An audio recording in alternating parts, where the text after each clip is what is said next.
Jai Shriman Narayan. Jai Shriman Narayan. Jai Shriman Narayan. I pay my obeisances to my spiritual master, Srimad Jagadguru Sudarshan Acharyaji Maharaj. I pay my obeisances to Lord Sri Ramanuj. I pay my obeisances to our Purva Acharyas. I pay my obeisances to the 12 Alvars. I pay my obeisances to Mother Lakshmi. And I pay my obeisances to Lord Sriman Narayan. I welcome all of you here physically at the Sri Narayan Dham in Durban, South Africa. I welcome those that's watching this discourse locally, nationally, and internationally. And I welcome in advance those that's going to be watching this discourse when it is posted on YouTube and the various groups from around the world subsequently. We are celebrating the month of the Ramanujans, and in this month I have been instructed by my Adi Guru, Lord Sri Ramanuj, who lived on this earth 1005 years ago. I was instructed to create and integrate society spiritually. I was instructed by my current spiritual master, Swami Sudarshan Acharyaji Maharaj, who was born in 1937 and left his mortal coil in 2007, to create a divine society. I was also instructed by my Adi Guru to start a movement whereby humanity must be taught to respect all but worship your own.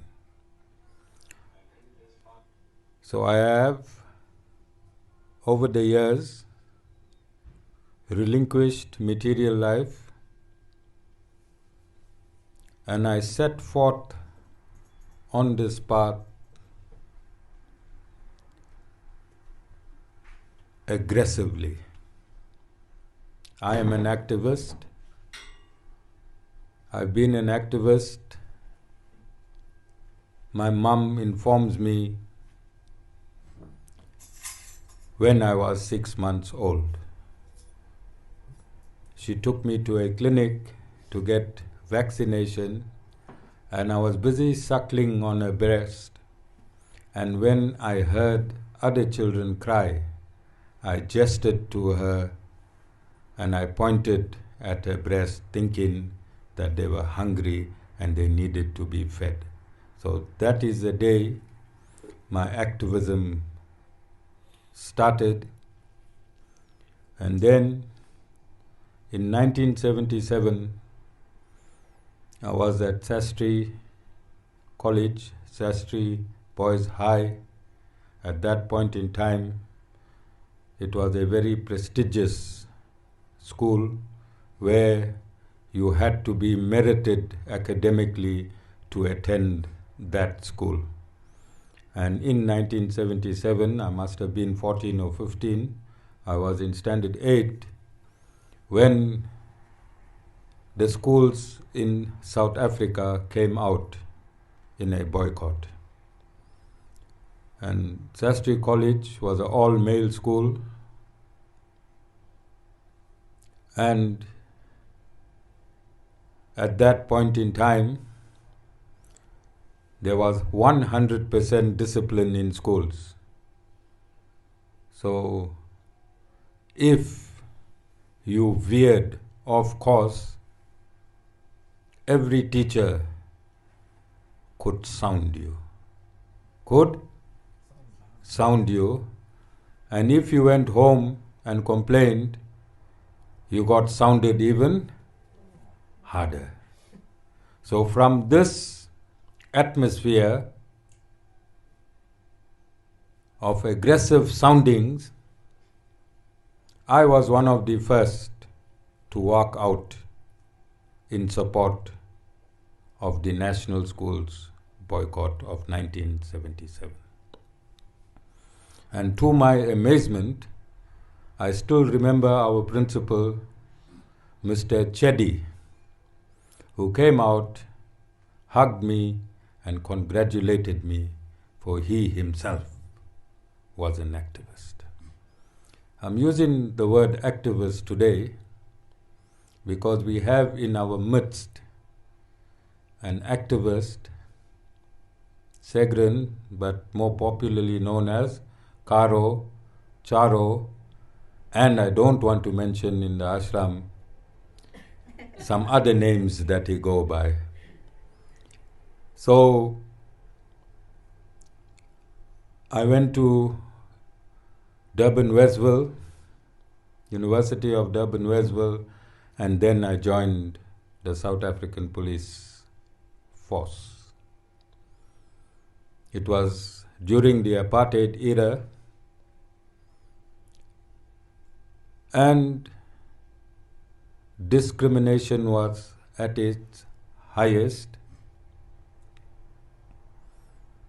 But I was also an activist in the military. So when somebody called me a coolie, I did not go back to work for 1 month because my station commander was on leave. And if you look at the Police Act, if you do not report for duty, I don't know whether it still holds now, but at that point in time, for 7 days, then they would arrest you and throw you in prison. I didn't even care for that. When I got promoted, and I was working in shifts, and I was the most senior member on that shift, and this was during apartheid, and because I was an activist, I paraded the white members and posted them, which was not heard of. So being an activist make you stretch your bounds in pursuance of the absoluteness of principles. Being an activist, stretch your bounds when you are in pursuance of principles that you set forth. So when Segrin was here a few months ago, I think, a disciple from my own system who lives here in South Africa but he is studying abroad, he was not too happy. He said, what type of Brahmin invites a comedian to his satsang but do not allow his own to speak? Then I continue being an activist as a guru. I whacked the hell out of him. He removed that from his Facebook page. He apologized. I warned him that I'm watching him through his windows, and when he reaches the airport to go back to India, I'm going to give him a boot. He will reach India faster than the plane that he is supposed to be taking. His mom phoned and apologized. Why am I so aggressive? Why am I informing you as a guru seated here on my Vyasasana in aggressive terms? Because in today's society, if you are passive, they're going to make you keel over. They are going to make you keel over. And in my scriptures, which is the Vedas, the Lord entered the material atmosphere from what we know twice already. Once in the Ramayana and once in the Mahabharata. These are historical truths proven by science, and this is not a stage where I'm going to discuss this, but in both instances, the Supreme Lord, our very Creator, did not keel over. Our Supreme Creator did not keel over. Where he was confronted with unrighteousness, he gave the demonic a terrible hiding. So, as a guru, it is my duty to follow my Creator. And in following my Creator, I have reached this stage where today we can proudly announce that the Sri Narayan Dham is interfacing with all aspects of society. If you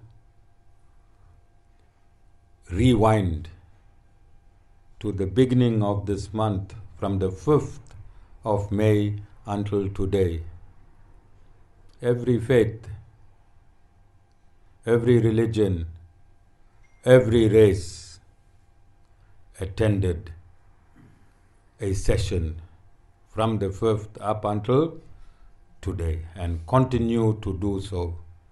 And if you look in the front, you will see our idols, and every faith embraced the potency of this ashram, notwithstanding the backlash that Sanatana Dharma has had in the last couple of hundreds of years in terms of idol worship. I have bust that myth, and I have taught pastors and Maulanas to read their scriptures in context. And if they read the scriptures in context, idol worshipping of Sanatana Dharma is not mentioned either in the Bible or in the Quran. That idol worshipping that's mentioned in the Bible, in the Quran, and in the Torah is for that place, in that time when those saints and sages took their birth. And I put to them, Segren, that Lord Jesus Christ must know Hinduism. Prophet Muhammad must know. They are realized entities. They must know Hinduism. Abraham must know Hinduism. If they were to mention idol worshipping of Hinduism, then they would have done so. Don't you think? Because these scriptures are absolute. The Quran is supposed to be absolute. The Bible is supposed to be absolute. The Torah is supposed to be absolute. And any saint or sage involved in these scriptures should be absolute. And they would have pointed out, do not idol worship Hindu idols. They did not mention Sanatana Dharma in their scriptures. So we took that, we put it back in context, and we have everyone. We've had many archbishops at this ashram. In fact, I think I have more Christian devotees than Sanatana Dharma devotees, Segren.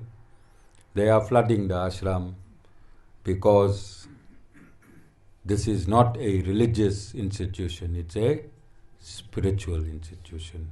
And spirituality belongs to everyone.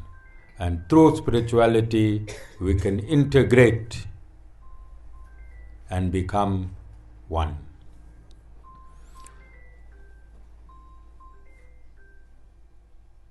So,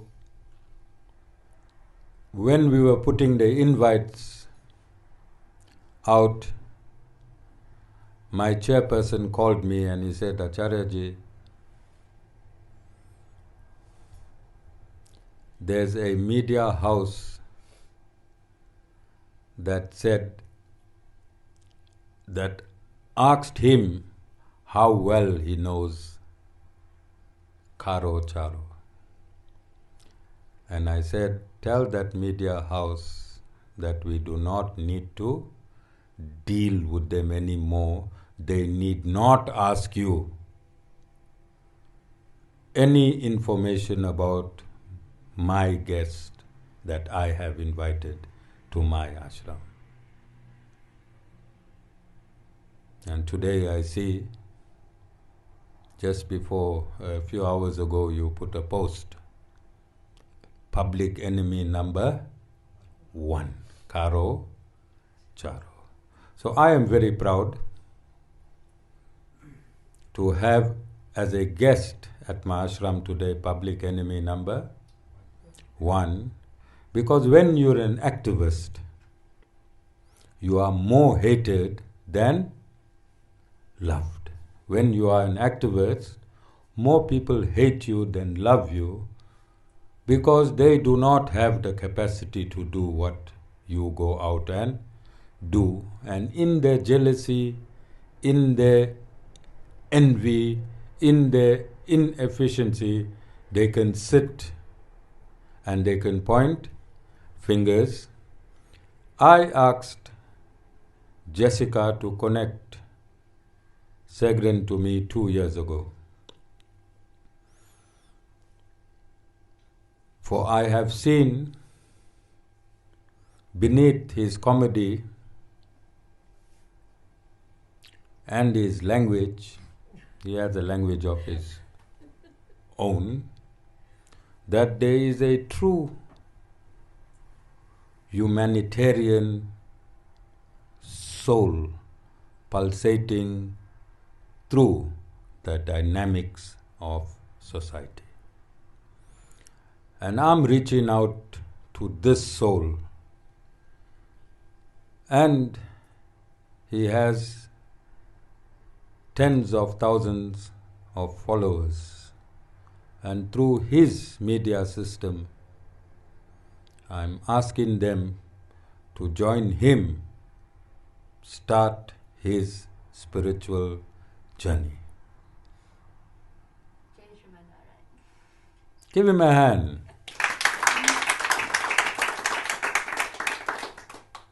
Years ago, I was exactly like you, Segren. I was alone. I was a humanitarian. I was trying to bring people together. I was trying to bring organizations together. I was trying to make the government systems work.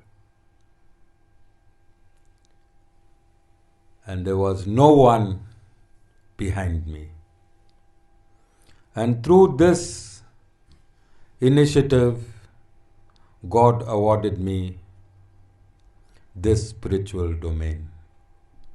And I want to offer you security from this domain so that you continue your work uncensored. Do your work as you find fit without any censoring, for we need people in all aspects of our lives to make a positive change in society.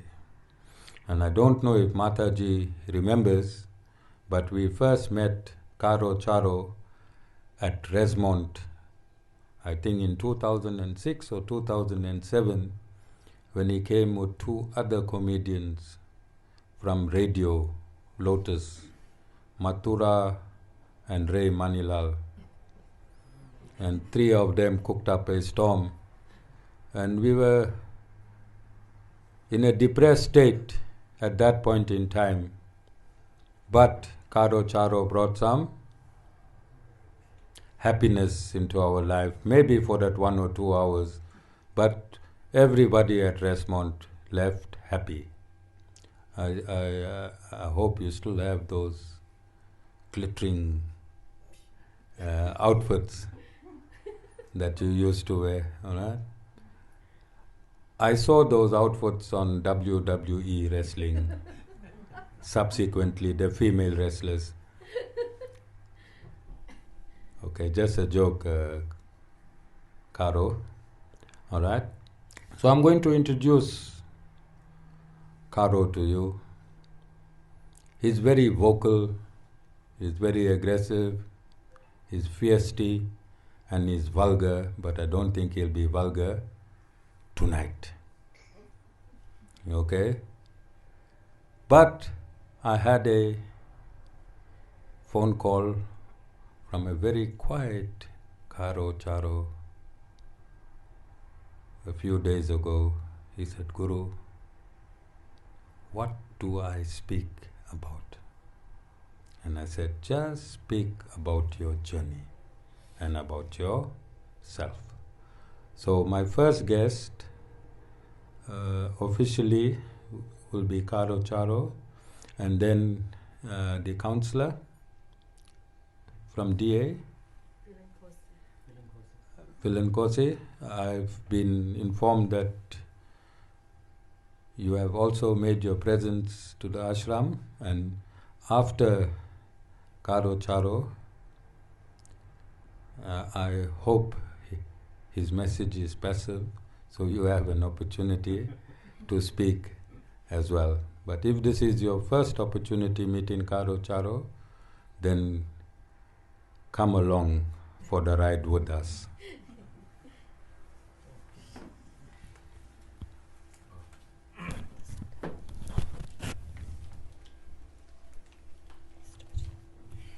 I'm on the spot. Yeah, this, to catch Hemita's live.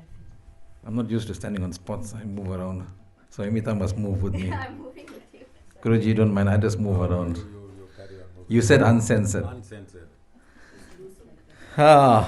First of all, thanks for the opportunity. I've faced so many stages but a bit on the nervous side today for some reason. What do I say exactly? First of all, and then I saw Guruji posting about politics, and I said, hell, this is the guy I need to hook up with. That's why I hooked up. You're sort of on the same level of thinking and understanding, and then you speak about activism, and it's what it is. And right now, for the hundreds of people or thousands will watch, here is a soul who's had his journey, but can accept me for what I am and what I do. And that to me means a lot. Because in a world where people want to tell you how to behave, tell you that that's wrong, and when you try to carve your own path and your own way, you're seen as somebody from out of space or that you don't belong here. And for me, many a times it was trying to find someone who really understood what I was doing and how I was doing it. Very often I find myself very alone, because the thought process and what I'm trying to do doesn't seem to resonate with a lot of people.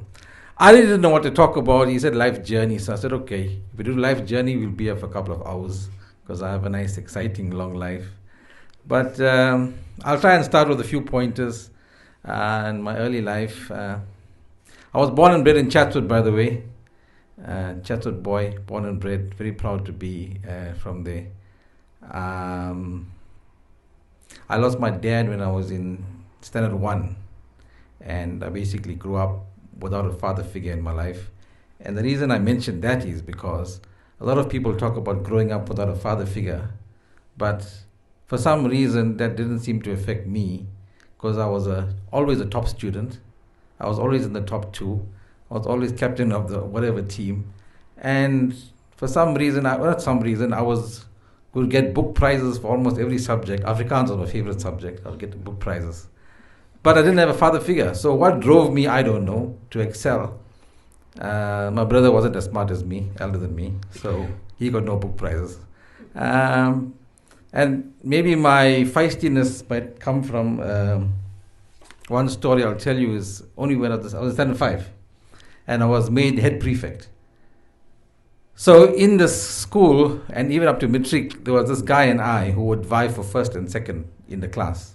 Like whenever the marks went out, everybody else would be counting our marks to see who came first and who came second. So we had this rivalry from early days. And then he thought he was going to be head boy, but they made me the head boy. And I'd walk around, but he'd always go and complain about me to the prefect master, like, because he's trying to put me in trouble, because I'm not doing my job. And here me at standard 5, I walk up to the prefect master, I take my badge out, and I throw it at him. I said, make him the prefect. And I walked out. And the teacher gave me a sounder. But I didn't care. I said, this guy's annoying me. I took my badge out, I threw it at him. I said, make him head boy. So maybe that I said that because it's maybe set the tone for what I was. I always almost bucked the system. Like I would test the system, how far I could go, or how far it would allow me to do. The ends I was always in trouble to this day.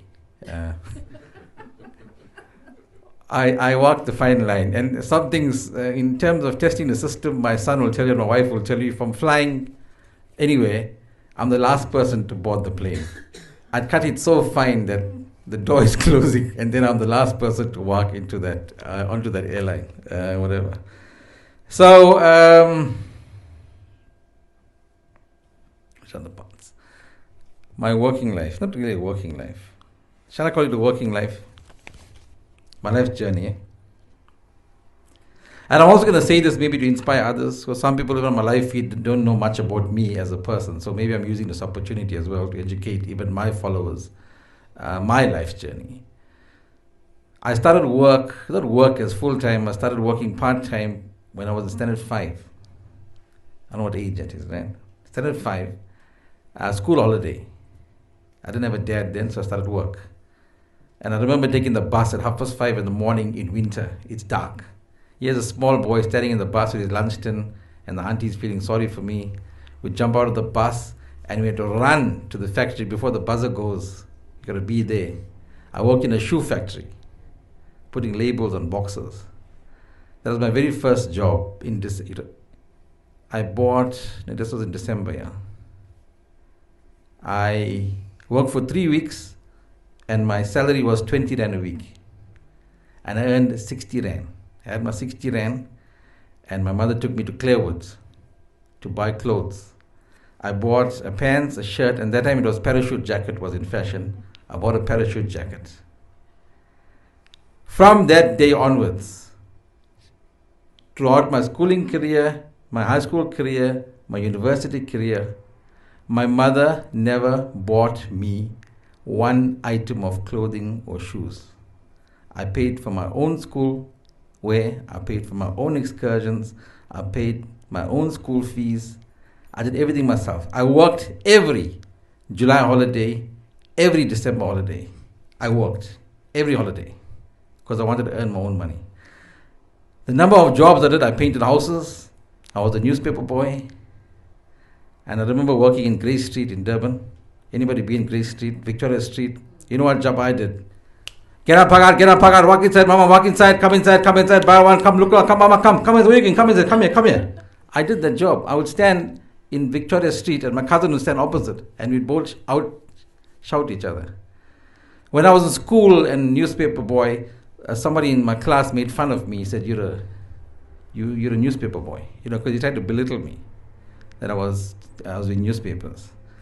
But all those jobs that I did set me up for the value of money, of where it comes from, and when you earn it, what you do with it, and where and how I would spend it, because it was my hard-earned money.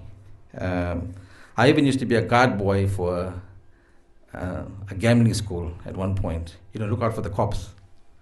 You might be coming, I'll see them, you coming. That time you was a cop. So I used to make sandwiches for them, whatever. And if people are watching, it's like, what I'm trying to say is that there was never anything that would demean me or be beneath me. It was, I could do anything because it was my life. And by the way, I'll go back to saying, even at that point, there was no father figure in my life telling me what was right, what was wrong. For some reason, I was driven by my own. I was driven inside myself. even as a kid, when you're growing up in high school, your friends are smoking and they're drinking and whatever. I wouldn't say I didn't do that. But I always knew when to stop. Always knew that that is too far. No mother. Standard 6, I had the keys to my house, by the way. We ran disco. My brother, friends, and I had the key to my house at standard 6. We'd go out, do disco, come back. But the thing is, I just didn't overstep the mark. I did everything in the way it was supposed to do, for whatever reason. I can't tell you why. University, I was smart enough to get into university. BSc, back in the day, was a big thing. Unfortunately, I couldn't afford university, but my late aunt sponsored my first year of studies. And let me tell you about university. I went like a big deal there, because I was a #1 student, straight A. Went into the first T block. If people know T block, there's 500 students there. And it's maths. So I walk in there, I take my seat. You know, first day in school, teacher will come, he'll tell you what you'll do, how far we're going to go, what we're going to learn. The little short guy, I'm right on the top, he walked in, he said, "Good morning." And then he started scribbling on the boards. Entire 4 boards he filled with the entire system. I did my whole metric year, he did it in 1 hour. And I didn't have a pen in my hand. I wrote nothing down. I thought he was coming to greet us and talk to us. He did calculus in the entire session. Long and short of it, I was playing volleyball on Monday, soccer on Tuesday, and you can't do BSc and do all of that. And at the end of the day, I was playing catch up. I couldn't make it. To do BSc, you had to be really, really focused. I was trying to do everything. I jumped out of university, smart enough to decide my aunt's money, I can't waste it. So I jumped out before the exam. So they gave me half my fees back. So I took the fees and I went to Tech. I enrolled in Technicon. When I went to Technicon, the lecturer came, sat on the table, shaking his legs. He says, "We've got so much of time and so little work. So let's spread it out." So there's such a big difference from university to go to Tech. This guy had time on his hands. The last lecture on a Tuesday wouldn't come because he was in the race course punting. So I cruised through Tech, and then I saw an opportunity for an earn while you learn project or job.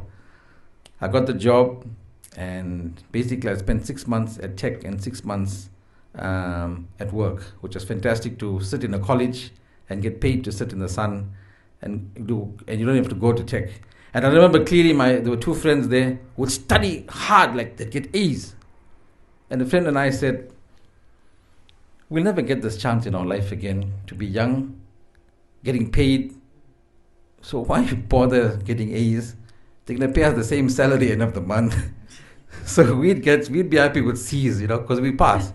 And we got the same salary. And also we were smart enough to do this, spotting in school. If you spot, like with lots of essays. And these guys, there were 10 essays, they will swat the whole 10. They knew everything. My friend and I, we'd spot 5.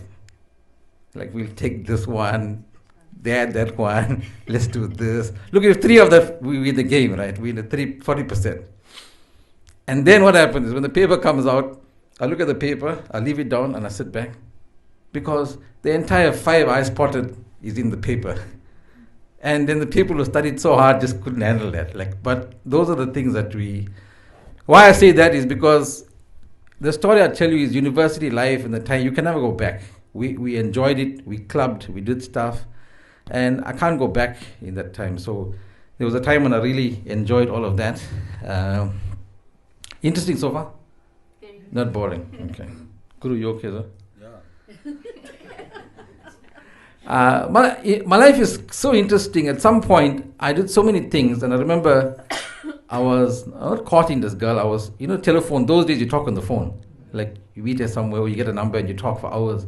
So I'm impressing her. She says, "What do you do?" I said, "Well, I did this, I did that, and then I did that, and then I did this, and then I also did that." She went quiet, and then she says, "But you're a very unstable person, eh?" And I thought, I'm impressing her with how dynamic I am. And then she hit me with that undercard there, and she said, "I'm very unstable." I always had a passion for doing stuff, activism, and in my early 20s, I started a youth group in Chatsworth, quite a big youth group. We did quite a number of stuff.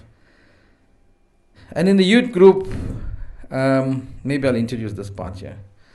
For me, religion was always an issue in my life. I found myself wanting to learn. When I was at work and I was doing the job that I was doing, I was a student. So I did hardly any work. So I would spend my time talking nonsense with lots of people. And then this thing about religion came up, and what stirred me was a Christian who attacked me for the idol thing. And then I realized I didn't know much about my own religion, so I couldn't even defend it. And that inspired me to want to learn a bit more. So I'd go around with a page on top that had the company details. Underneath, I had my own writing pad. And coincidentally, in that company, I had a Saivite, I had a Methodist, I had a Full Gospel, and I had a Jehovah's Witness. So I would go with one question and ask them all to give me an answer. The same thing, even quotes from the Bible. And then he taught me how Christianity and take the same thing, and everyone had a different version. And the person they told me to stay away from, what's he called? Jehovah's Witness. They said, don't talk to that man, he's stupid, or he doesn't know. But in all my conversation, he was the most intelligent guy I spoke to. And every answer he gave me, he quoted from the Bible. But people tell you, stay away from Jehovah's Witnesses. And the guy who gave me the best information, I don't know if I told Guru the last time I spoke to him, was a Saivite. And he saw me going around because I was based in his office. He saw me taking all the notes and writing things down and trying to understand. And then he said, the advice he gave to me, which I give to others, he said, listen to everybody, listen to everything. He didn't try to convince me to be a Saivite, by the way. He never sold Saivism to me. He let me talk, he let me understand. Then he says to me, listen to everyone. What makes sense to you, go and do that. That was his words. If it makes sense to you, go and do it. When I talk to other people from religions, I won't tell you which religions, they said, no, don't worry about that. Believe, just believe. I said, doesn't mean. They said, no, mustn't question. And I found that to be stupid. Don't question, just believe. And I couldn't deal with that. So that's where, I'm just using notes, Normally I can talk freestyle. And I'm leaving out the F words as well as I'm going. So I had a youth group, and my issue with religion was, when I started the youth group, still my issue with religion is, I believe religion separates us. If we all sat in a youth group and we introduced ourselves, all be fine. The moment that guy said he's a Jehovah's Witness and he's a Muslim, to me suddenly the barriers came up. Or your mind starts to think differently about the person. Whereas if he never spoke about his religion, it really wouldn't matter. So I tried to stay away from that. When I formed the youth group, it's a-religious, apolitical, just youth doing work together. And then I remember I used to do loads to a church at a combi. I take them to youth. They'd say, come and join us. I said, no, I got my own youth group. He said, no, come and join us. And I said to them, you know what you guys are doing? You guys are preaching to the converted. You are saying the same thing to all your same people every Friday. You are making no difference in the world. To me, in my mind was, if I want to, once they convince someone, if the guy is outside there, he can't hear what you're saying, and he won't come inside.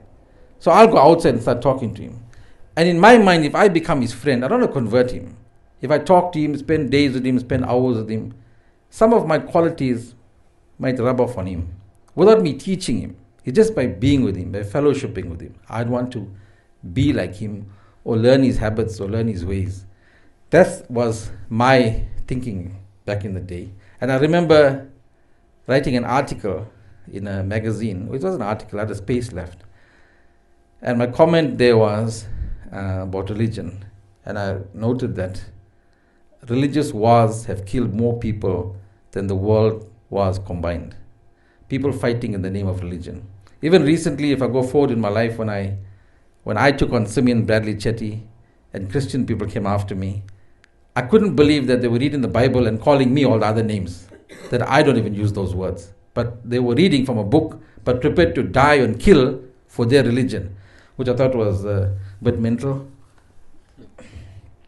My comedy career, yes. Jenny is okay. People ask me how I got into comedy. It was by fluke, actually, or chance. People want to hear the story how Karo Charo was born. And it's not actually a very big story.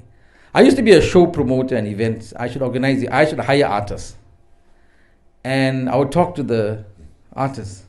And we'd crack jokes. And then they said to me, "You're a funny guy. You must come on stage." And then I went on stage. And then they didn't talk to me for months. They didn't want to deal with me. And the way Karo Charo was born, seeing for people who are watching as well. So I had the show, and Karo Charo was going to make his debut. I just came up with a name. And I didn't know whether I'll fail or whatever. So I'd never done stand-up comedy in my life. So what I did was, I got this big afro wig, and I got this big white glasses, and then I got myself a coat that looked like a circus ringmaster. It was just, I looked like a circus. The idea behind that was that if I failed, nobody knew it was me. I'll just take a chance, right? So, long story short, I went on stage, I clapped the thing, and then I came back because I was working. I took out my outfit and I was busy in my office because I had to pay the staff and the artists and whatever. Somebody who knew me quite well comes out to my office, leans against the door. You reckon, another top show, eh? But who's that guy with the wig? Hey, that guy was tops. So somebody who even knew me had no clue it was me. And that's how Karo Charo was born. The idea behind the glasses and the stuff, it started to evolve after that. And let me touch on the vulgarity thing, because some people only want to define me by vulgarity. I'm like Shrek used it in his movie, and I think Guru sees that. People want to define me by that he's a vulgar person. That's the only thing they know. Yet I've done countless other things, which is more than that. And I would like to say what Shrek said in the movie, he's like an onion. I've got layers. You choose to see what you want to see only, that suits you. But I've got a history of doing a lot of other things that shows who I am or what I'm capable of. I even forgot what I was going to say after that. Let's go to what was I talking about? I can't remember. My comedy, yeah. So, oh yes, my achievements as a I very seldom say what I've achieved. I don't like saying that. I start blushing in Tamil. But when people ask me for your I don't have a bio. I don't have I've done this. I don't have that, actually. I've never even written a full bio. But when I started off, the vulgarity I was talking about, that's it. That's where my point of contact. When I became a comic and entered the arena, I realized that it's like going into business. Everyone's doing the same business. Or if you're making candles, all making candles. If you're doing, what will make you different from everybody else? How will your candle be different? How will your product be different? So when I entered the market, what would make me different from everybody else? And the F word came to mind. And it wasn't just me. The guy who inspired me was Russell Peters. When Russell Peters came to South Africa and he was the first one to use the F word, thousands packed the auditorium. Thousands. Only because he used the F word. And no other comic in South Africa was doing it. So I said, well, let me go. Fast forward 10 years down the line, I've got one of the biggest platforms in the country, one of the most influential people. Now people want to censor me and tell me, watch your language. And I tell them to piss off, because that's what made me famous in the first place. I wouldn't have got here if I wasn't doing that then. But now you want to censor me and tell me how to behave.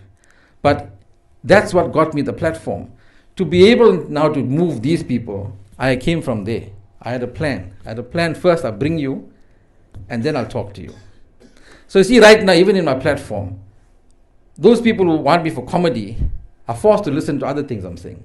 And in that way, you teach them a lesson. If I told them I'm coming to the ashram, they'll switch off. But because they're on my platform now, they're almost forced to watch. White people, black people across the world have seen something they may have never seen in their life. But if they weren't following me for something, they would never have had this experience. So in many ways, to teach people something, you don't say, I want to teach you something. Same thing I said about the youth. You bring them into your fold. And once you've got a captive audience, then you start talking to them.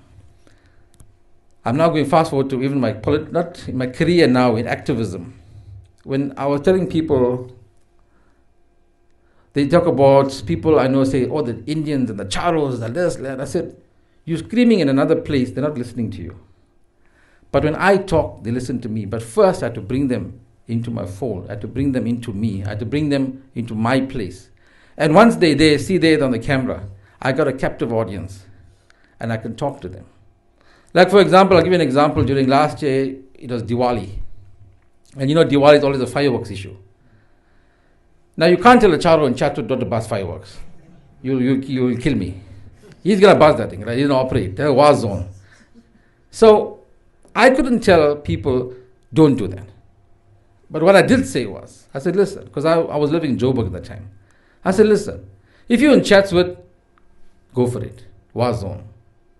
But if you're living in an area like Musgrave or in Joburg in Four Ways, you're living with other people, you can't take your Chatsworth culture and apply it there. Because you need to respect them. In your area, you can do what you want. But when you're living in a communal environment, you're living in other places that don't understand your culture, you can't go wild like that. So I wasn't telling them not to do it, but I was saying wherever you stay, you can't go and do the bombs and the hard stuff, because now the neighbor doesn't understand what you're doing. It's the same thing, maybe another guy, black culture, if they slaughter something and they come and slaughter it, it doesn't make sense the way they're doing things. When you're living in a communal environment, you're supposed to be able to understand. So I try to teach them that without telling them don't do it. Like, be wary of where you are and how you're doing it. And what was the other thing? I even spoke to white people. And they're fast. And then there's a social media war, Indians against whites. I say to the white people, you'll know for 3 months Diwali is coming. But on Diwali, you're like surprised, like Diwali came. Like, didn't you know? Get the tablets, calm the dog, put the music on or something. But you'll get like a surprise. They went, oh, what happened? Diwali. No, you knew about it. So I told them, educate yourself, understand it's coming, and do the right thing. It's only a couple of hours in an entire year. So I try to use that to educate them. Guru, you're not sleeping? No. Okay, checking. Normally Ramaphosa sleep in this. I want to say I'm glad I'm able to chat with Guru like that, because I want to feel comfortable with you. Yes. And I think we do. So when you started off, you paid me one of the biggest respects, by the way, in my career and my time. And I think you've taught a lot of people who are watching. Because people are very eager to criticize and tell you how to do things, how it should be done. And I say hindsight is a perfect science. If I did something, tomorrow they'll tell me how I could have done it better. But that's only after the fact. When the thing was happening, I was in the middle of it. I did what I thought was right. For you, it's easier to criticize after it's done. Oh, you should have done this. You could have done that. Yeah. But why didn't you come and stand here? Why didn't you take the platform? I'll come back to that just now. Remind me about that Guru, where they called me a clown and all this recently. I'll speak about that. Some of my achievements, I think I've done in my career. What I say now is I'm one of the most commercially successful artists. When I say commercially successful, my shows have been phenomenally successful. The same show that I went out and did the F words and whatever became one of the biggest sellers for me. It launched my career. It didn't launch me, it catapulted me. When I came out and did that F word sex show, the media said, this will never work. The people are not ready for it. Indian people won't handle it. Yeah, 3 shows sold out. So much so that I was taking him to school on Monday. I get a call from Sibaya. When's the next show? People are hounding for tickets. Month later, 4 shows sold out.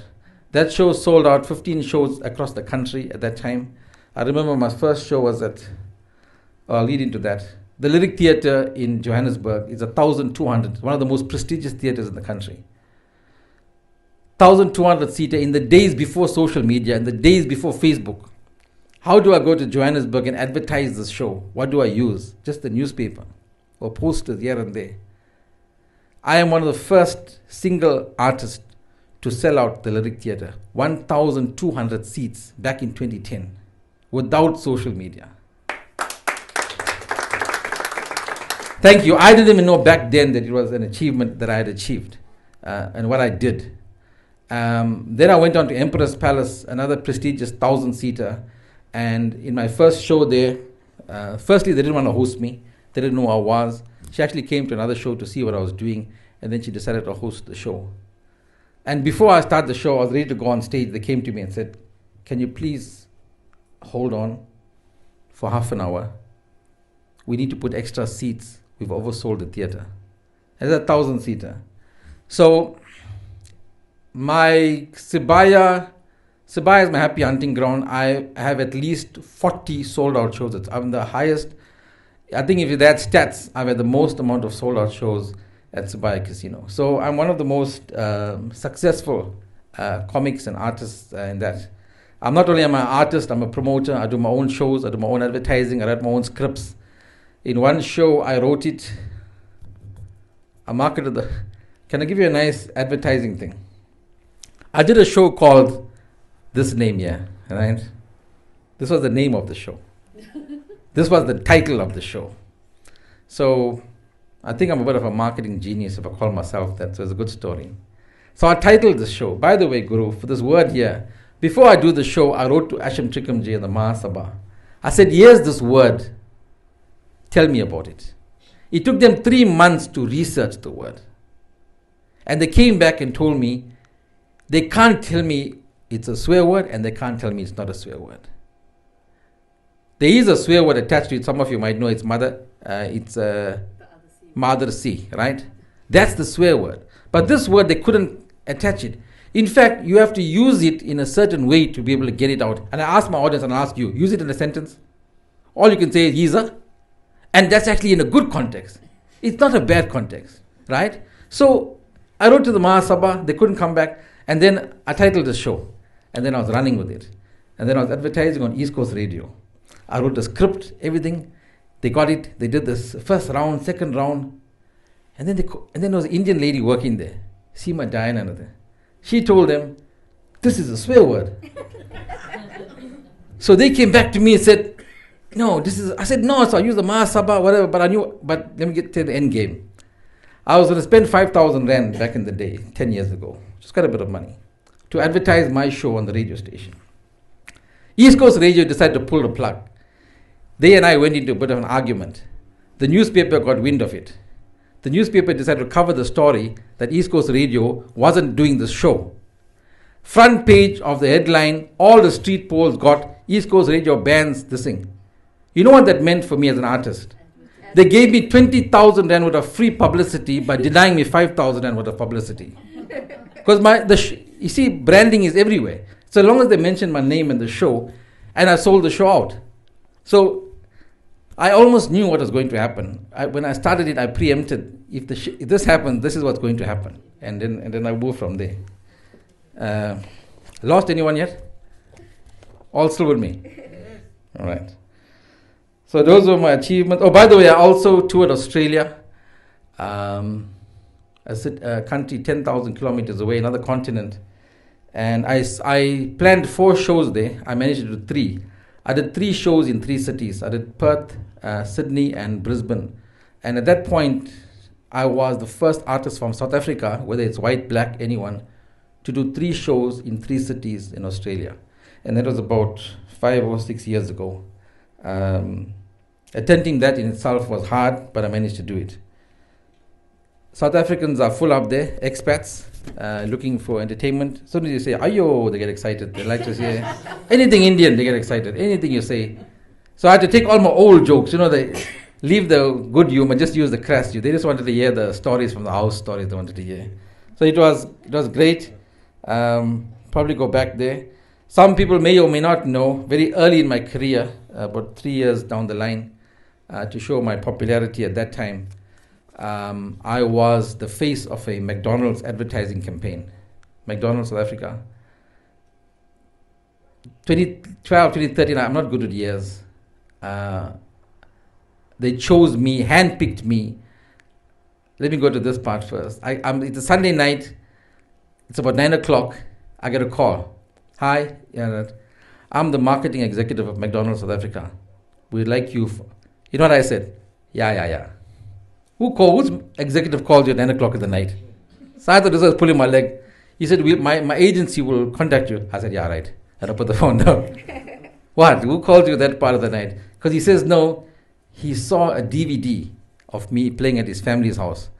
That's why I don't mind my DVDs being pirated in Bangladesh, because it got me the gig, right?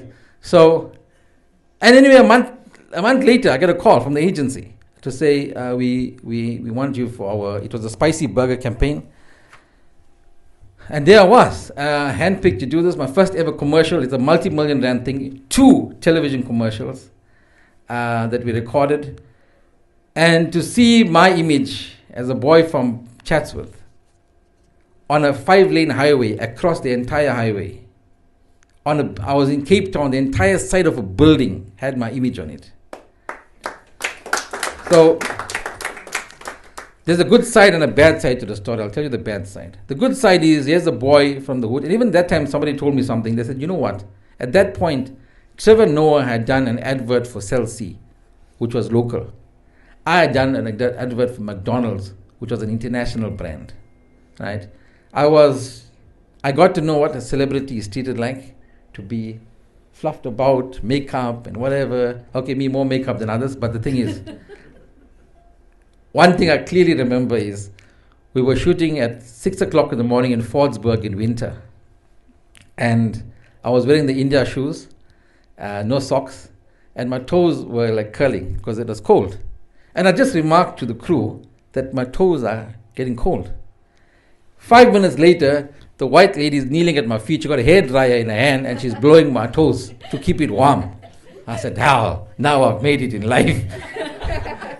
You know, it was an experience that I'll never forget. And like I'm saying, a boy from the hood to be handpicked to be on that platform. I mean, I remember watching Supersport, watching a football game. And in between that, my advert is coming. I mean, to sit and watch yourself on television is something else. To see it, it is mind blowing. In fact, even then, I couldn't even fathom it. Like what it is. It was cross country. In fact, it went across the borders.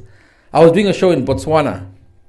So I don't know if you guys saw the advert. It's one of the golf goes over the guy's foot, whatever, right?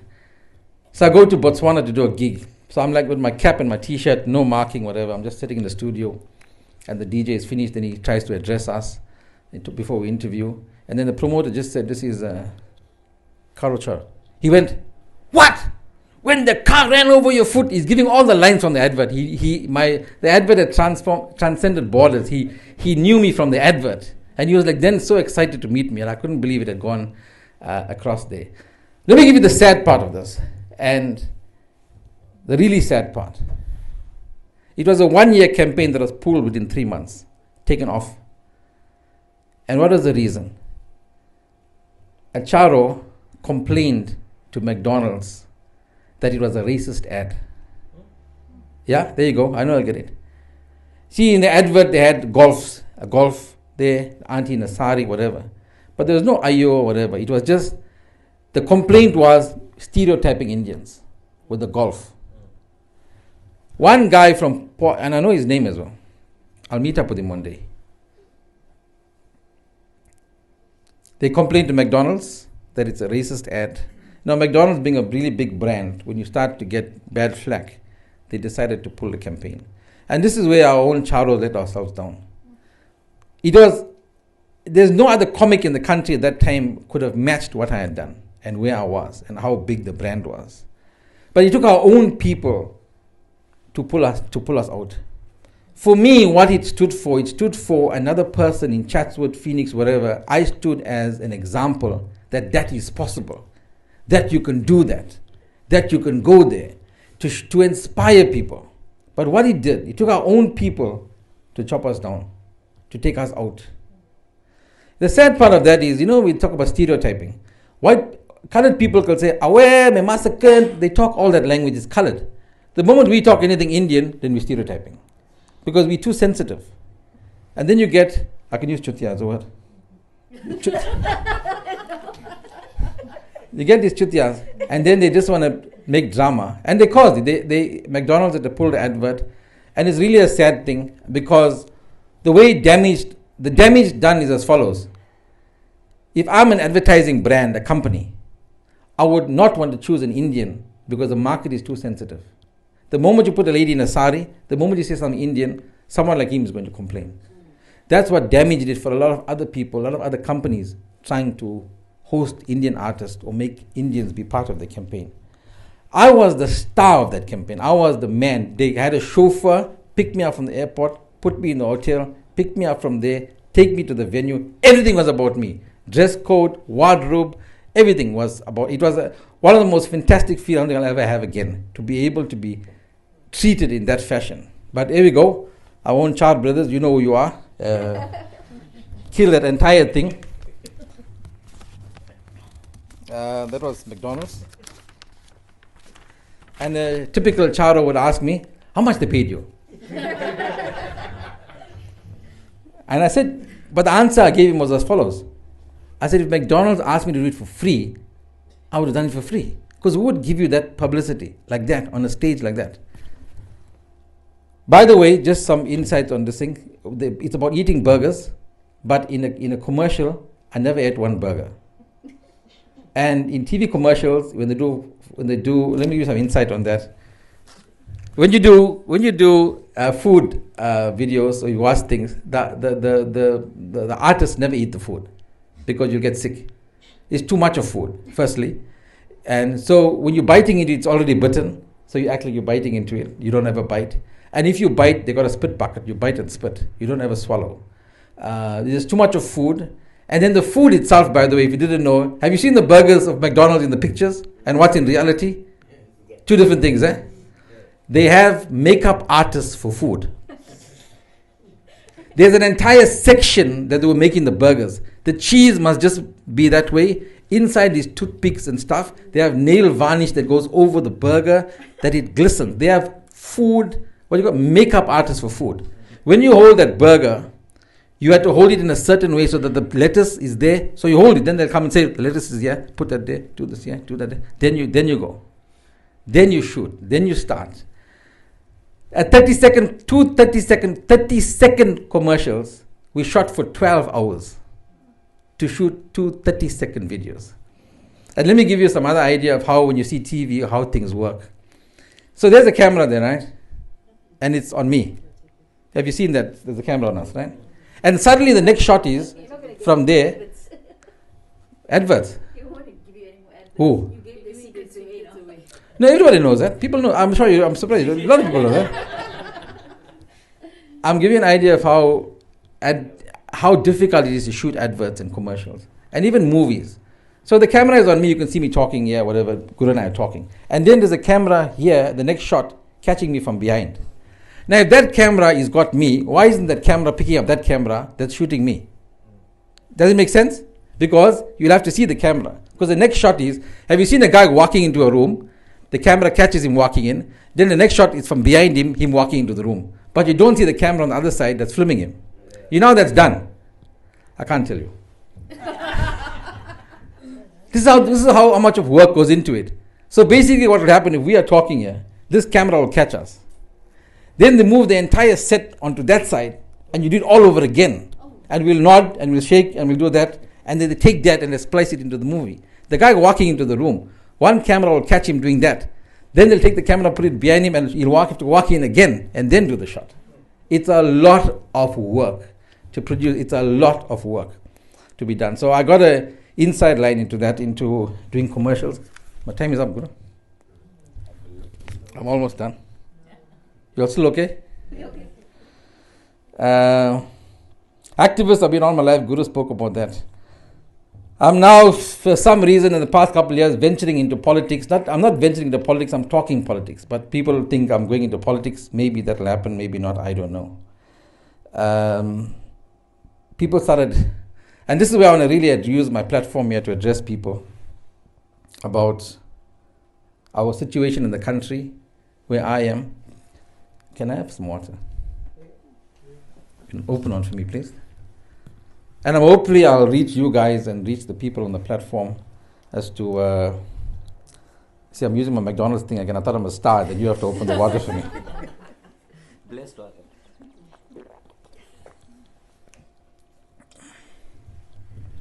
When I ventured into so-called political activism, I was just playing around my platform. I was calling Julius Malema, calling him out, doing stuff. And people started gravitating towards me, calling me a leader, calling me, you the one, we need you. And I said, why are you coming to me? I'm just a comedian. It's about 5 years ago. And then I realized why. There's an absolute vacuum of leadership in our community. There's nobody. So when anybody stands up and talks, people gravitate towards that person. And they were almost latching onto me because nobody else. So let me ask you a question. Most of you, let's say with the age group up to about 80 years, that's 70, 80. In the last 80 years, name me one Indian who comes to mind who was a leader. You see, anybody, and after that, name me another person besides Rajbansi. That's a leader. Name me another person. And that's the sad part. There is a lack of leadership. And that's why people were sort of gravitating towards me.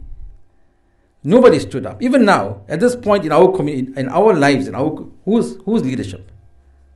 We all complain about the Indian, but who's standing up? Who's going to take the role? Who's going to be the Rajbansi? Who's going to speak up for your rights?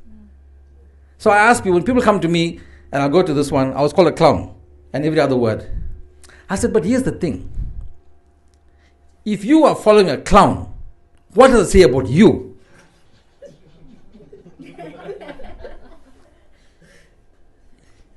Why is a clown leading the circle? Why don't you? Because you can't step up. Because you want the person to do something, then you accuse him of being a clown. By the way, the president of Ukraine was a clown, was a comedian. Yeah. Former comedian. He became a president. You see, I can go from a clown to being a politician or a president. Logi went from being a politician to being a clown. He went the other way. Right, so there is a lack of leadership, and then I'll come to you guys just now. So I started a movement called Park by the Posey in 2010. I am very committed to my community, by the way, and I have a great insight, or I think I have, into what's happening to us. I've seen this happen coming from a long time ago. In fact, the Park by the Posey thing concept, I spoke of it on stage 10 years ago in Sabaya, I remember. I was standing and facing an audience of 500 people, and I said to them, what if one day all the charos park by the Posey? You don't go Sabaya, you don't go Sun Coast, you don't go Gateway, you don't go... First they started laughing, and then they started to register. If you walk into Sabaya, 99% of the floor space is charos. Sun Coast, same thing. July handicap will never be July handicap without the charos, punting. But we laugh at it without understanding the power. I was trying to tell them through comedy the power you had in your hands, the economic power you had, that you can bring Sabaya to its knees just by you taking, not even protesting, don't burn, don't do nothing, just park by the Posey. And that's what the concept of when I went to protest and bring people up and make government see us, what we are doing, I knew if I call for a march, Charles will say, no, they must go Bangladesh, they're going to buy chicken is on special, they're going to go porridge prayers, somebody getting mad, they won't come. You go, you carry on. We'll watch. They won't come. Because we don't protest. But we like to complain. So I found a way how Charles can protest by doing nothing. Sit in your house. Don't go anywhere. But you see the way my mind was working. How do I they're not going to come out and support. But it worked. By the way, even today I was talking to someone, and I didn't even know. That entire thing, it went to the highest echelons of government, to the ANC, to ask, who's this guy? Who's these people doing this movement? And by the way, that movement I orchestrated sitting in bed in Joburg. And I wasn't just sitting because I was sleeping. I had an Achilles injury, which means I was bedridden for 3 months. From the glue for the poster, to the string, to the t-shirt, to the whatever, I orchestrated it from Johannesburg. I woke up with it and I went to bed with it. Everything they did. In 52 days, we had one of the biggest movements in the history of the Indian community for the last 160 years. I can tell you that much. It was one of the biggest movements. And just to show people that we can do this. And right now, even the movement I'm trying to do, or to get ours recognized. But let me come back to you. People don't want to go out and do anything. Okay, by the way, people contact me with a lot of things. They called me up, Casey, crime is bad in our area. They stole our gate. I said, okay, what were you doing? No, I was sleeping. Because you don't want to go out and do neighborhood watch. You don't want to go out and be part of a structure. No, you know, today when they call me, Casey, no water in our area, so many days, nobody helping us. Who's the counselor? No, I don't know who's the counselor. Who's the CPF? No, we don't know them. Are you part of any groups? No, we're not part of any groups. You see, what you do is, and you people are listening as well, when your life is comfortable, you're comfortable. You see, when things were happening, land invasion, whatever, you all sat in your house, you didn't care, because the shit was somewhere else.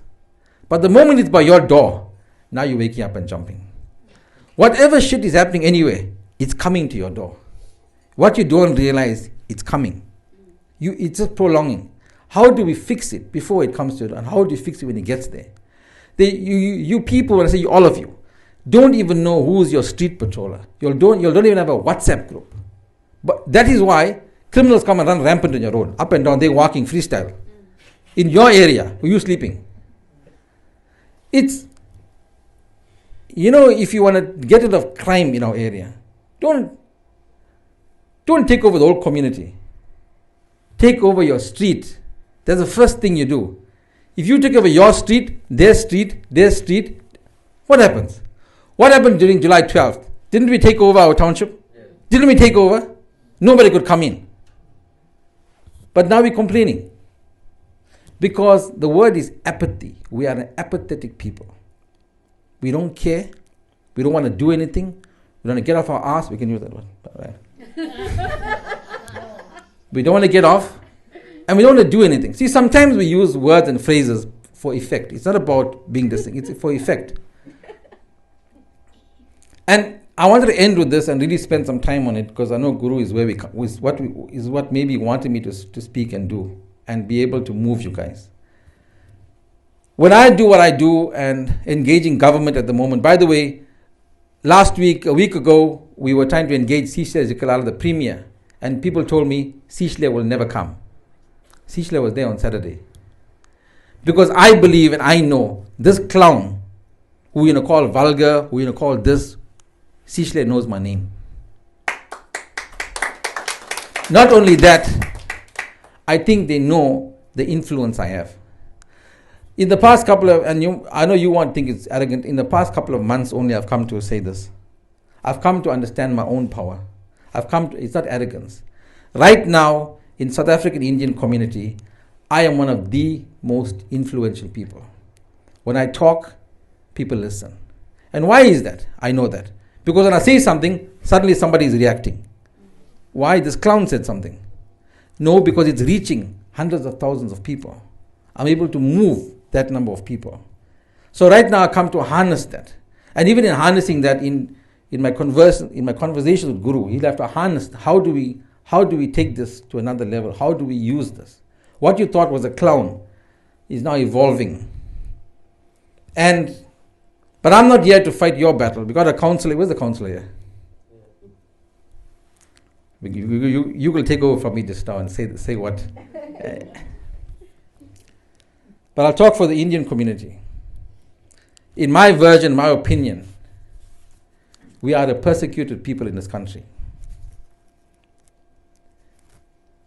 We are on hiding to nothing. Only because we don't stand up and speak. When I stand up and I said to people said, oh, you're not our leader. Of course, Charles will tell you that. The moment you want to say something good, they'll tell you, you're not our leader. Okay, I know that. I don't represent everybody. I represent people who believe what I believe. What I am doing and trying to do and trying to move government and trying to make changes is not for you. It's not for me. It's for him. That's my son. You see, when I'm not here, in 10 years' time, what am I leaving for him? Think about your life, all of you, including me. Our lives are over in that sense, you understand? You are in your latter years. We are in our latter years. And you're all living your life comfortably now. And today I thought about this. We love our children. We buy them cars, new shoes, new clothes. But are you thinking what you're leaving for them in the future? July 12th, You think your children will survive July 12th? Answer the question. Your children going to be on the front line. And then people tell me, the children of today, you created the children of today. Everything they are is because of you. They didn't just become those people. They didn't become marshmallows. They didn't become crybabies. You created them. They are carbon copies of you. Everything about them is you. And they can't survive. What are you going to do? So as people are listening to me, if we don't get up and you don't get involved, you are going to leave nothing for them. And then they can be walked over. We are a minority. We are only 2% of this population. Already with triple B, B, 4B, 5B, whatever B, all the Bs, we don't get jobs. Our children to get into university is a 2% quota. If you get into medical school, there's only 2%, plus the 2% must get 95%, while others can get 80%, 75%. We are discriminated against on every platform. They have an auction in Durban, blacks only. Indians not allowed to participate. And the guy made a right comment on that statement. He said, on our meeting, he said, why would you not allow Indians to participate? We are only 16% of eTequini. 16%. And of that 16%, how many could actually go to the auction? But still you want to exclude us. You've had everything from the start fed to you, but more and more must come. So, I'm starting to sound like a politician now. But I'm passionate about something. If you guys, when I say you and you people listening, don't get up and don't start being active, the future in this country for our people as the Indian people, I'm not being an alarmist, some of you might think that, because in your life everything is soft. But as one guy said in Business Forum, our government is near, what was the word he used? Failed state. Our electricity is gone, the water is going, the rail is gone. Every department structure, we are heading towards a failed state.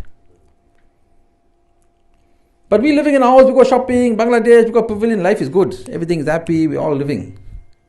But the drama is coming. And every day we think no. And then soon, one of you are going to die, father's gone, and then the child is left behind. I'm saying to I say this all the time now, if you're going to do anything, if it takes something to move you, look at your bacha, your child, your grandchild, and say, I need to stand up not for myself, but for the child, but for my children. I need to create a better life for them, or at least die trying. People tell me I'm wasting my time. I'm going to wake up every day and waste my time in the event that I do something. And I know I'm achieving something. Another thing I'll say to people, but I'll end with, we take nothing with us when we go. We know that.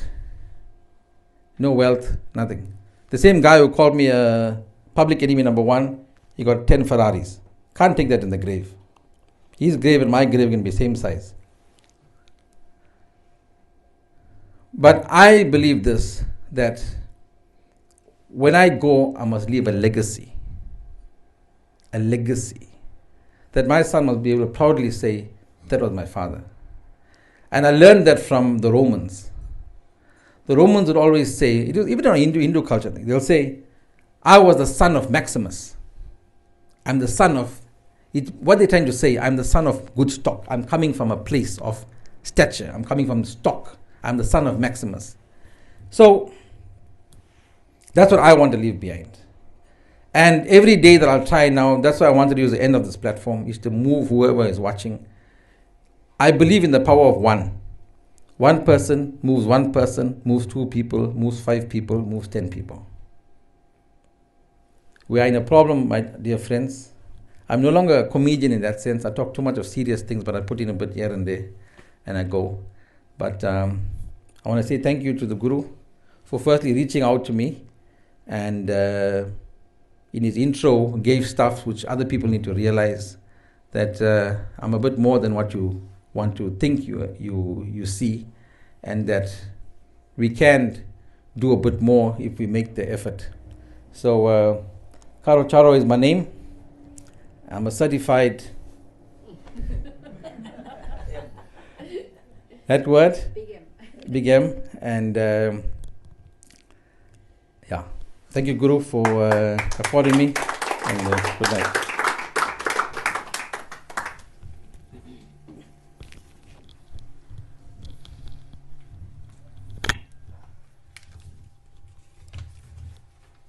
Thank you, Mr. Big M. I waited a long time for you to peel yourself, and those of you that know Segren,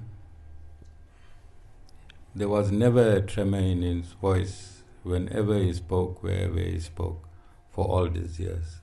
But today at the ashram, he was a little boy. He was a school boy because he was with the Lord. Today I wanted his soul to speak and not his character. And if you have heard him properly, today the person, the human that I see in him, the valuable human being that I see in him, gave his talk like a little child today. I want to nurture him spiritually, and I want him to reach his destination, but on his platform. I want him to create a category called Me and My Guru. And I want him to walk this road like reality TV. We may fail each other, or we may reach the greatest height, but it's going to be for real. It's going to be for real. The guru-disciple relationship has never ever been done on a platform like this. It need not be successful.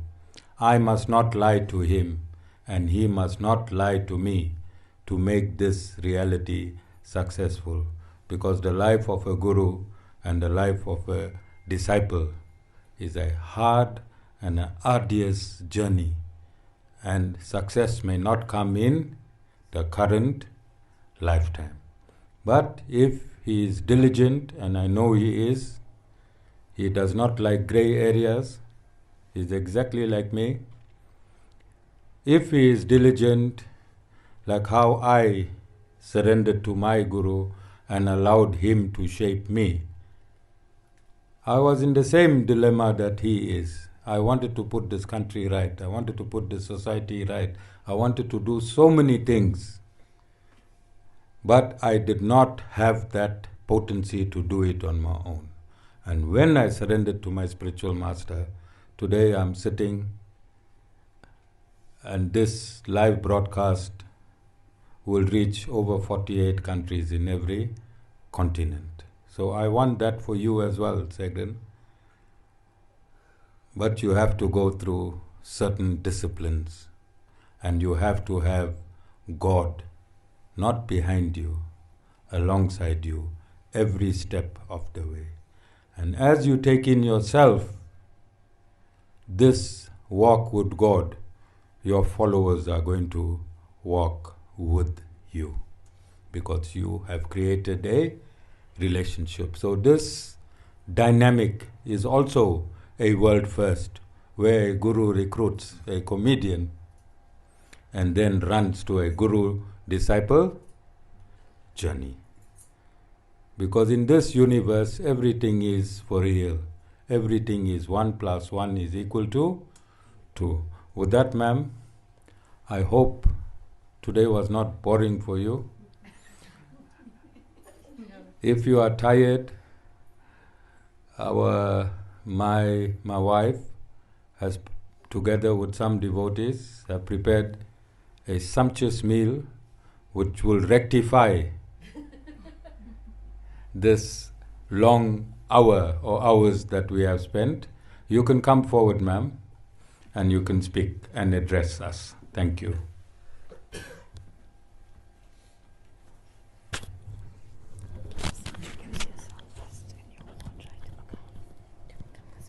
Good evening.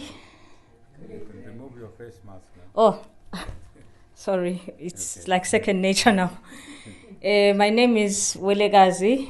I am a PR counselor for 2 wards in Chatsworth, Ward 17 and Ward 72. Those are, Ward 17 is parts of Shawcross and St. Wendolins and Clarota, and 72 is in Demat and parts of Crossmore and parts of Morton. I'm one of the few people who've never seen one episode of Caro Charo. But today, as I was sitting here listening to everything that he said, I'm thinking to myself, this is not the guy that they're always talking about. Because today I feel like he spoke from the heart. His soul was speaking. Because as he's sitting there, I'm like ticking off things. I'm saying, okay, that sounds like my life. That sounds like my life, because I also didn't have a father. But still, I pushed. I made sure that I was a success. I did not use that as an excuse to say, no, I don't have a father, so let me just misbehave and do all these things. So towards the end of his, I'm only going to be 4 minutes. I know I'm a politician, but I know it's very late. So when towards the end of his speech, he says something very profound, to say, what are we going to be leaving for our children when we depart Earth? Because we tend to be very, very short-sighted. We are always thinking, no, then now I'm still going to the pavilion, I'm still able to buy meat. So what are they talking about, saying the country is getting stolen? What are they saying that the country is going down, it's almost a failed state? As long as I don't see it, so it's not happening. But reality is our country is not going in the right direction. So I myself, I'm an activist. So my activism started online, but not Facebook.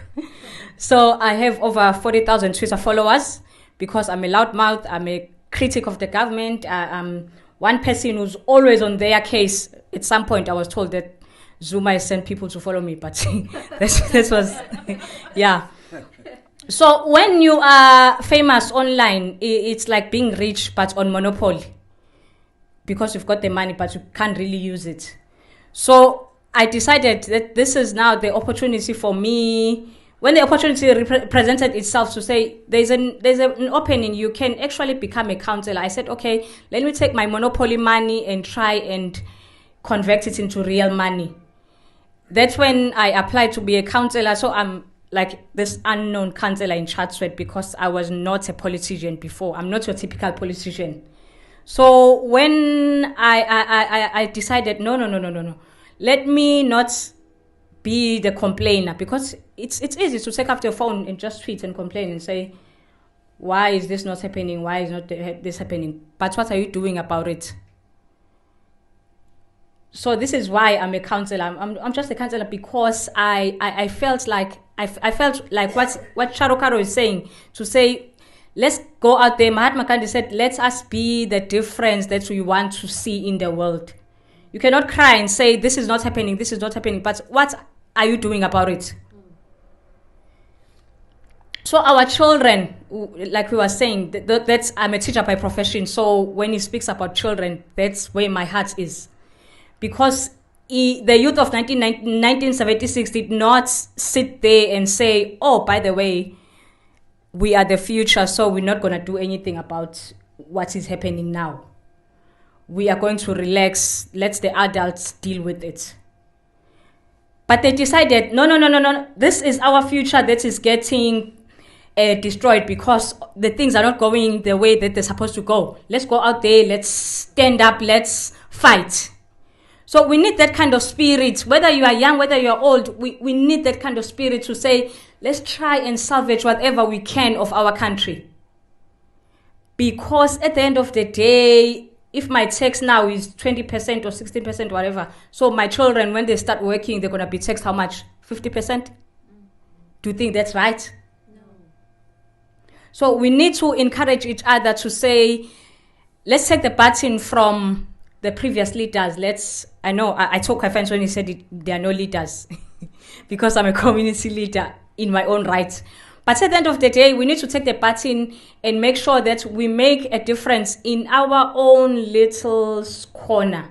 Because it starts with you, like you were saying, you don't take out the whole community. You start with the whole with one street, then the next street, then the next street. Then these things are going to solve themselves once we get the basics right.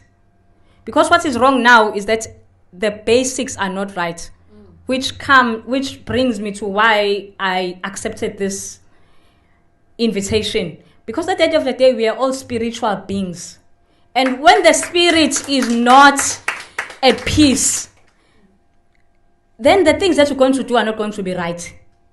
Then that's when you start committing crime. That's when you start doing all these things, because the spirit is not at peace.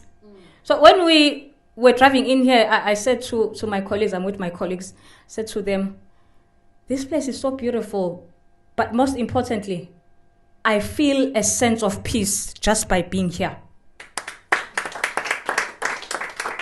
So no matter what religion you're coming from, we are all spiritual beings, and we need to take care of our spirit so that we are able to do the right things.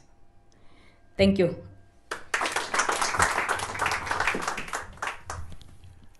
Thank you very much, ma'am. And just to round everything off conclusively, and I want to say that Karo Charo is not here by mistake or coincidence. Neither are you, ma'am. Nobody knew that you are going to compliment all that he has stated. We didn't even know you coming today until just a few, I think at about 4 p.m. I was informed that you are coming. So this is a spiritual place. In a spiritual bubble, the Lord resides. I've worked hard to create this spiritual reality. I took full blame publicly for this country going into a rogue state. Because when I fought for this country in round 1, I expected the democracy to be clean. And we relaxed. We took the eye off the ball. I was involved in politics subsequently together with Jessica,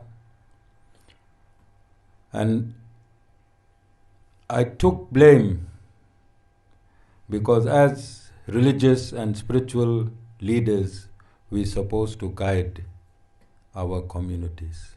So I personally took full responsibility for the chaotic state of this country, but I did not leave it there. I aggressively pulled and continue to pull all the religious leaders together, because we also have a vote bank. Like the DA, like the ANC, like the EFF, religious leaders have the greatest vote bank in this country. So if we can pool ourselves together with morality and ethics and put God before politics, this is what my mission now is currently. On Wednesday, I'm going to meet almost every faith. We've already convened an interfaith. We're going to supplement them with all the traditional leaders, with the Khoisan leaders, and we're going to be one big force. And besides our slogan, I like another slogan: run, ANC, run.